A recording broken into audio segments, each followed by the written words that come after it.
The summer had been brutal. Weeks of dry heat left our neighborhood lawns looking brown and brittle. The city had begged residents to conserve water, so my family and I did what any responsible people would do: we cut back on watering. We let our grass go dormant, used drip irrigation on our garden, and installed low-flow fixtures inside the house.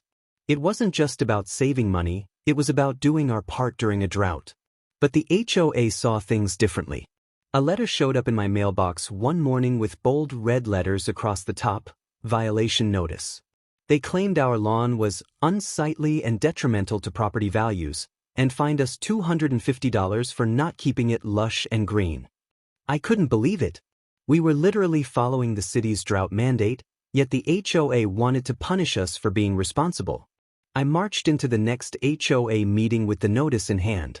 The board sat there in their smug little row, sipping coffee like they owned the place. I explained calmly that our city had asked for water conservation and that their fine wasn't just unfair, it went against public policy. They didn't care. One of them actually said, "Your lawn reflects the community's pride, not just water restrictions. Rules are rules." That was the moment I decided this fight was bigger than just me. We filed an appeal, citing the city's conservation orders, but the HOA doubled down, adding late fees when we refused to pay. Neighbors started whispering, some siding with the board, others quietly supporting us but too afraid to speak up. That silence lit a fire in me. If they could fine us for following the law, they could fine anyone. And by the way, if you want the full uncut version of this battle and how it escalated, I've dropped the link in the pinned comment below. Make sure you check it out after this part. So we lawyered up. The attorney took one look at the notice and laughed. This isn't enforceable.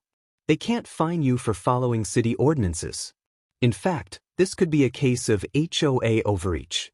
With his help, we not only challenged the fine, we contacted our city council. The story started gaining attention.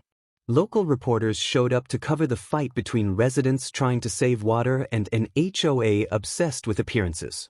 Cameras captured the absurdity: families being punished for conserving during a drought. The pressure mounted.